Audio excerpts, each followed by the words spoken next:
This is an update to my Sykik, S-Y-K-I-K, tire monitoring system I have on my KTM 390 Adventure. I installed it May 31st, now it's July 13th. And I'm going to go ahead and tap it. This is the pressure from the last time I rode. So it will not update until I start rolling the wheels. So when I roll the wheels out here in a second, I'll show you what the pressures are. This is in my garage with the garage door open. So it's kind of like simulating sunset as far as the display brightness. I'm going to go ahead and close the garage door and turn off the light, and we'll see how it looks in complete darkness. Okay, here's what the display looks like in complete darkness. The camera, I have it on my iPad. It's about where you might be, where your face would be if you were sitting on the motorcycle. This is at the highest brightness. I wish it would get brighter, but certainly at night it's plenty bright. And I'll show you what it looks like out in the sun here in just a second. Okay, here it is out in the sun. The sun's setting to the west of me, which is about that direction. It's around 2:30 in July. And I can see it, but I cannot see it on my camera lens here. I'll go ahead and get closer. I'm not sure if that's simulating it correctly, but I can see it. I just tapped on the screen for the camera to zoom in, and that's probably, as near as I can tell, what it looks like when I'm sitting on the motorcycle. So it's definitely harder to see in the sun, but I'd say 95% of the time I can see it. But anyway, notice how accurate it is now. It's 28:28. That tells me both sensors are very accurate. Last month when I set it up, it was 29 pounds. I've only lost 1 pound in a month and a half. I've been riding it probably an average half hour a day. I'm impressed. I bought it because I have tubes on the motorcycle. I'm also impressed with the tubes. They hold air pretty good compared to tubeless. I lose about 1 pound a week in my tubeless scooter. Temperature is actually very accurate. I don't know if you can see it. I'll do another video clip if I can't see it here, but I can see 79, so that's very accurate. Assuming there's a separate thermistor for temperature, that is very accurate. Yeah, it's so nice not having to check your tire pressure manually. And then if you have any sort of wiggle or bump in the road and you want to see what your tires are doing, it gives you peace of mind. You can look down and see what happened. See if you're losing air or something like that. It's not going to help you in a catastrophic loss, but definitely a slow leaker or even a medium leaker. Let's say you go over something, and as soon as you see air pressure dropping, you can pull over. So I'm going to go ahead and disconnect the tire sensors and weigh them for you guys, and I'll do that in a second. Okay, here's with the display with the sun behind me, high up but slightly behind me, so it looks like you can see it a little bit better than with the sun in front of you.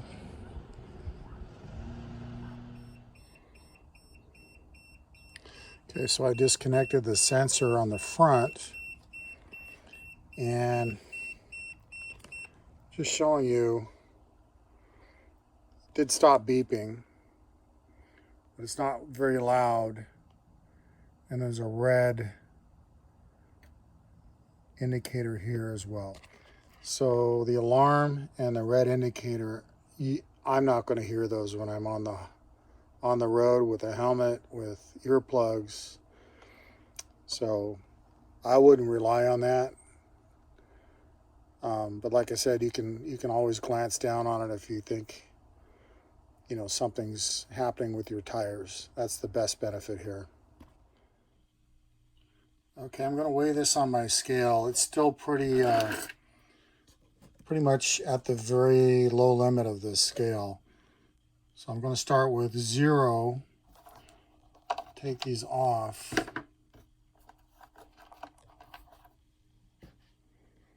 So it's showing 16 grams. I put them back on, back to 0. So that tells me it's fairly accurate. So 16 grams for everything. Let me go ahead and just do it again. It recalibrates every time I start it.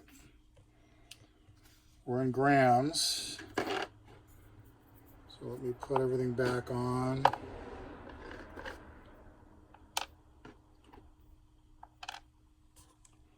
$16. So I think we're going to all 16. I've seen it go up to 18. So if you take these 4 items, or maybe let's take, there we go, 8 grams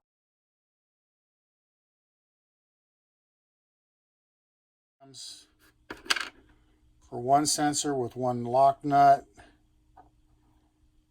and 6 grams for the sensor by itself. It's not even going to weigh the nut by itself. So 8 grams per sensor is probably a good idea. I mean, a good rough estimate. So if you want to put counterweights on your tire on the opposite side of your stem to make sure your tires are balanced, assuming they were balanced to begin with. So 8 grams with 1 nut and 1 sensor, and you should be good to go. Okay, so I'm going to add pressure air to my tire. This is my rig gear tank bag. This is the bigger one. It does hold my Makita.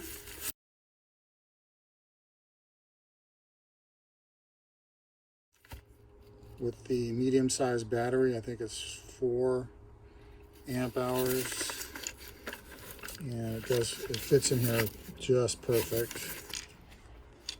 So in case you're thinking about getting one of those, and anyway, I'll go ahead and add some air to it. Okay, I'm showing 27.5. Which makes sense because I lost air taking the sensor off and putting the Schrader on. I'm going to bring it up to 29.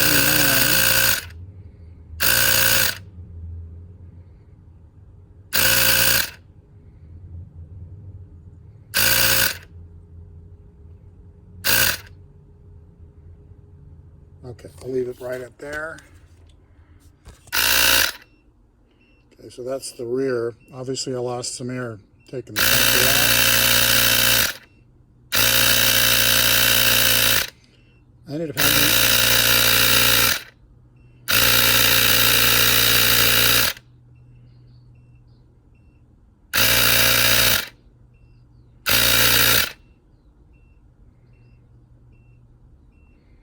okay, I ended up having to go to 30 on the front, and I'm going to go 30 on the back. Oop. Because I'm losing air when I take the sensor on and off. Let's try that. Okay, we're back to 29.29. Yeah, I had to bump it up to 30 for taking the sensor on and off afterwards. So between 29.29 and what my air pressure gauge reads, I say this is very accurate. There's the temperature. I cannot see temperature when I'm riding, but I'm assuming when the alarm goes off, and I can still probably see the flashing light. If that's the case, I'll just pull over. But the pressure's the main thing here.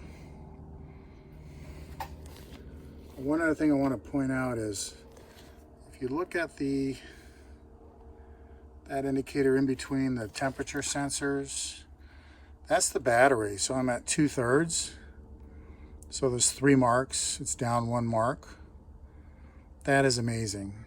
This is a rechargeable system, and I haven't charged it for 6 weeks. It turns off sensors and it turns off the main power.